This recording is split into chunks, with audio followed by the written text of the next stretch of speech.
let's rip in Socceroos, man. Pretty good against China last night. I was worried, I'm always worried before we play, to be honest. But huge crowd in China, Hangzhou, 60,000 plus, high stakes game. But from the first whistle, Brosque, I don't know if you saw it the same way I did, but they were just totally in control. It seemed that way. It seemed a lot different from the result and the game. I think in general against Indonesia we were, and I don't know if it was playing at home. Playing at home, I think tends to see the boys a little bit hesitant sometimes, and probably not as brave as what we saw in this game. And again, I don't think it's bravery. I think it's just that confidence of maybe it's a new manager as well, and the teething issues that come with that, and new formations, new tactics, all of that, getting used to Popper. But, in this game we put it together well. I felt like the defence was solid. We never, even when China in that second half started to, come at us, which we expected, the boys managed it well. We didn't really look like conceding. Matty Ryan had, one real save to make.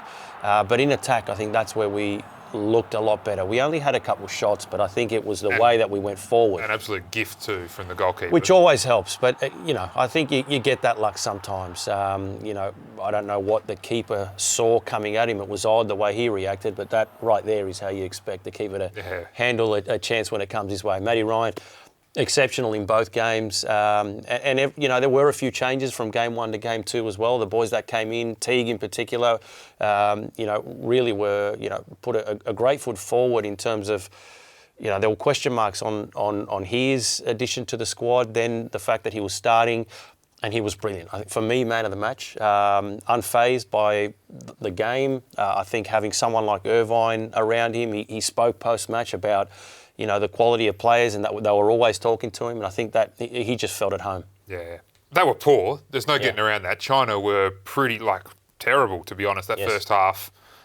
But a lot of that, some of the credit's got to go to the Socceroos, right, for imposing themselves on the match. The opening minutes, as you say, I think just they were stroking the ball around, took the sting out of it pretty quickly, and Teague a big part of it. I mean, so...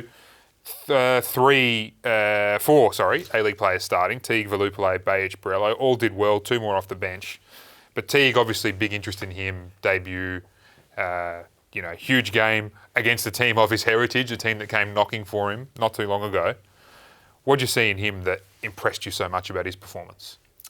I think it was the confidence on the ball. I think a lot of players when they come in, and I remember my first couple of games into the Socceroos, you're wanting to keep it simple, so you're not taking too many risks. You don't want to do something that's going to maybe make the manager think twice about potentially playing you the next game. So you keep things simple. But I thought his confidence and bravery in picking up the ball and wanting to get on the ball, looking forward. I think in that first game we lacked a little bit of penetration through the middle, someone to find our wingers when they were coming inside to allow the fullbacks to overlap. And whether it was Boyle coming inside, Velupile on the other side, he did well at turning and finding them, and getting our attack going. So again, just his bravery and calmness on the ball. There were a few moments where he looked like he was in a bit of trouble, didn't panic, found a way out, and that's what we needed. Again, in that first game against Indonesia, we couldn't really control the game. We were on the back foot for a lot of the game and needed someone like a Teague, just to get on the ball and start getting us moving forward. And I thought that's what impressed me most. It's really good the way that they've responded to the issues that have been exposed in previous games, right? Like last against Indonesia, we were concerned about the control and also the defending. This time the control was there and the defending was there too. It was really good from Popper. And the other thing I guess is really important and good to talk about on this show is that how much faith he's putting in to A-League players. Towards the back end of Arnie's reign, he had a great time with the national team, probably stayed on a little bit too long, and I guess he was looking at the playing group and thinking, there's not much I can do here. It just goes to show for me how important it was to get another set of eyes at that juncture. The same players that Popper's now looking at, he's seeing different things and opportunities and different ways to build, and guys like Teague and putting immense confidence in them and Velupile and others, it's it bodes pretty well, doesn't it? It does, and that comes with new managers. Obviously, Popper saw something in Teague that, a lot of us don't see week to week. He's one of those players that does his role, does it well, but I think you have to be a manager to truly appreciate those little details and understand whether he can step up to that level. Caceres is another one that came in. So we've seen Matthews. So we've seen Popper pick players, Valupale as well. He picks players that he knows well and guys that potentially may not have had a chance previously, and they've come into that setup. They feel comfortable under Popper and done extremely well. So I think, look, a fresh set of eyes sometimes brings upon, change and confidence in players that we haven't quite seen before, and that's what we're seeing at the moment. What about the whole thing about, when I think of the best Italian teams over the years, there's always like a Juventus DNA in there. And what I mean by that is whoever the coach is takes players who play together at club level and puts them in. Popper's sort of doing the same thing here. I'm not saying it's full victory. There's only a couple of victory players in there. But he's putting players who he's worked with at clubland before, perhaps teams with different structures or whatever, different personnel but similar structures, I mean. And I don't know, especially when he's picked up a team in the middle of qualification, it seems to have help them build some stability and consistency pretty quickly, don't you reckon? Yeah, and obviously there's that familiarity and there's less players that you need to concern yourself about. Like I said, with a lot of guys in this squad he's worked with, so he knows already what he expects. He knows, that those players know what Popper demands as a coach. So I think it's half a job done there when you've got a lot of these players that you've worked with before. It's only the new ones that you're getting up to speed on how you coach and the systems you play. And you're right, coming through midway through a qualifying campaign at the stage that we're at, it's crucial. So he's gone to guys he's relied on before, and they showed faith not only in him, but I guess they backed themselves with their ability, and they were great. Everyone, I think, in that second game in particular, really stood up. Yep. Let's hear now from Ryan Teague and also his victory teammate Nishan Valupale. Super stoked. You're right, it's a proud moment for me, but not just for me, but also my family. I've gone through the ups and downs of football, and to put on the jersey tonight and start for my country is, the proudest moment I've had so far. So yeah, pretty happy. It's just, for me, it's about getting touches early in the game. I know my ability, and I've got, the best players around me. So, it's easy to go into a system where you've got good players around you that can support you, and, I'm able to get on the ball. People are talking to me, so, it makes my job a lot easier. Now it's about me recovering to get back to club football. Yeah, I've had a great time away, but you're right, it's about focusing now on my game on Saturday, getting my body right to get out there, because it's an important time for the club.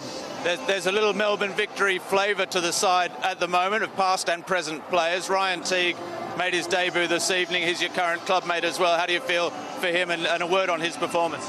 I'm super happy for him. I think me and him are really close at the club, and he deserves this more than anyone. And I thought tonight he was brilliant. His composure on the ball, and nothing really phases him, to be fair. So I'm really happy for him, and hopefully he plays more.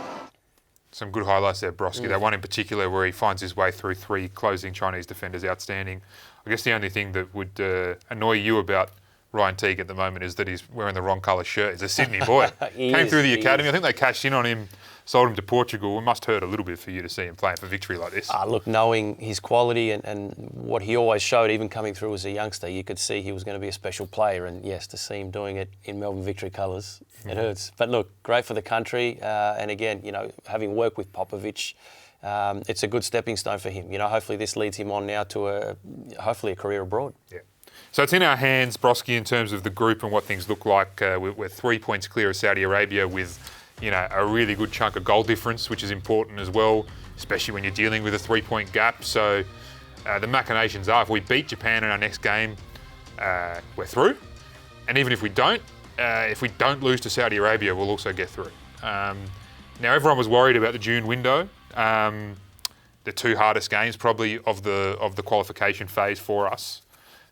But I don't know. I'm optimistic, especially when you think about Japan. They drew 0-0 with Saudi Arabia last night, and if they bring a second-string team or a third-string team, or even their first team at the end of a long season when they've already qualified, I'm hopeful that they won't be there fully mentally.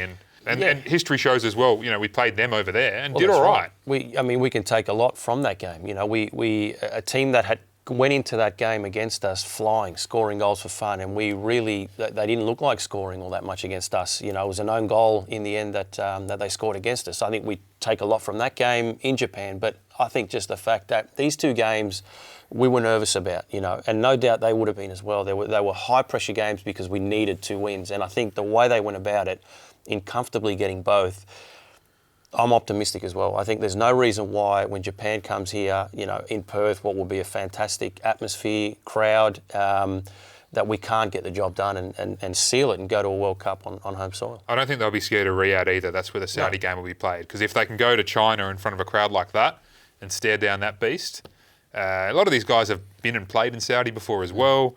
And we know Saudi Arabia are not the Saudi of last cycle or before. So they're gettable as well. So I'm feeling confident about their chances. You mentioned Velupale before as well. Lots of people raised their eyebrows at his selection, me included. I feel good being proven wrong with things like that, to be honest, because Popper got it right. And including against Indonesia, I loved the way he handled this piece of play here, Brosque. There's too many times in the past we've seen Australian players get into situations like that and stuffed it up. But he held his nerve brilliantly there. And even Nishan himself, we've seen him at club level sometimes second guess himself when he's not in any real form. But this was, it was clinical. He had in his mind exactly what he wanted to do. He was confident about it. And yeah, I mean, it's very easy to miss that chance. And if you get it wrong, if you're not confident. I loved it as well. I thought his overall play was good. And you're right, it is good, when people are doubting whether someone should be in the squad, when they respond, and put in a performance like that. It justifies why he's there. It justifies to the manager why he selected him. And he was great across both games as well.